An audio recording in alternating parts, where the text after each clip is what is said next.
When you think about Elizabeth Holmes, the story usually ends at the courtroom door, right? The verdict comes down, the cameras go away. Well, that's exactly where we're going to start. We're going to look at what happened next and what her life is actually like right now. So, to really understand the aftermath of the whole Theranos scandal, we have to look past the trial and see where the self-made billionaire CEO ended up. She went from the cover of Forbes to just an inmate. This is it, FPC Bryan. It's a federal prison camp in Bryan, Texas. And in May of 2023, this is where Elizabeth Holmes, the one-time icon of Silicon Valley, showed up to begin her 11-year sentence. Now, when you hear prison, you probably have a certain image in your head. But a federal prison camp is a whole different world. It's the lowest security level in the federal system. We're talking no fences, no guard towers. It's designed for nonviolent offenders, and it's a far cry from a maximum security penitentiary. So what's her life actually like in there? Well, it's probably not what you'd expect. She lives in a dormitory, not a cell. She works regular facility jobs, cleaning or kitchen duty, for literally pennies an hour, under 50 cents. In a crazy turn of events, she actually had her second child while incarcerated. And from what we hear, she's trying to keep a super low profile. With good behavior, she's on track to be released in 2032, when she'll be 48 years old. Okay, so that's her reality now. But to really grasp how insane this whole story is, we have to rewind. We have to look at the spectacular rise and the even more spectacular fall that got her there. It all kicked off back in 2003. Holmes is just 19, a Stanford dropout, and she has this idea that sounds like it's straight out of science fiction. A machine that can run hundreds of blood tests from a single, tiny drop of blood. Fast forward to 2014, and her company, Theranos, is the toast of the town. But then, in 2015, a reporter at the Wall Street Journal starts digging, and the whole house of cards just collapses. The big secret? The technology never, ever worked. Just think about that number for a second. $9 billion. That's what Theranos was valued at its peak.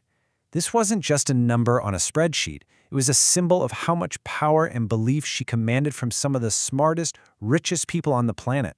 And it was all built on a complete and total fantasy. And then, this. From $9 billion to zero. The second the truth came out, poof, the value was gone. All the partnerships, all the investors, everything just vanished into thin air. But honestly, the money isn't even the most shocking part of this story. Not by a long shot. Let's get to the verdict, because this is where things get really, really complicated and, frankly, uncomfortable. Okay, so this is absolutely critical to understand. The split verdict. The jury said, yes, Elizabeth Holmes, you are guilty of defrauding your investors, the wealthy people and funds who gave her money. But, and this is the stunner, they found her not guilty of defrauding the patients, the regular people who gave her their blood and their trust. And that not guilty verdict is just hard to square with the reality of what happened. You had people getting false positives for things like HIV. Can you imagine the terror? And then you had others getting false negatives, being told they were perfectly fine when they actually had serious conditions they needed to treat. This was the real human toll, and legally, the verdict just didn't reflect it. So you're probably asking, how is that even possible? Well, it comes down to the super high bar for a criminal conviction. Legally, the prosecution had to prove, beyond a reasonable doubt, that she knew a specific test for a specific patient was wrong at the exact moment it happened. And they just couldn't clear that hurdle. So even though the harm was obvious, they couldn't assign criminal blame for it. But here's the thing, Holmes didn't pull this off in a vacuum, which leads to the big question of accountability. Who else was involved, and who actually paid a price for all of this damage? This little scorecard here really lays it all out. You've got Holmes, she gets 11 years, but just for investor fraud. Her partner, Sunny Balwani, he gets 13 years, and notice, he was convicted of defrauding patients.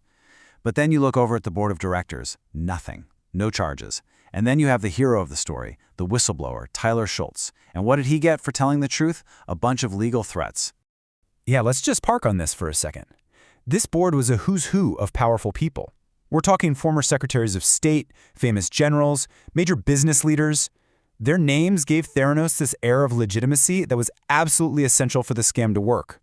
And for their role in all of that, they faced zero legal consequences. Nothing. You know, it's easy to look at this as just one bad company, one bad apple, but it's so much bigger than that. This story is a direct product of the very culture it came from, Silicon Valley. After a train wreck this huge, you'd think things would have to change, right?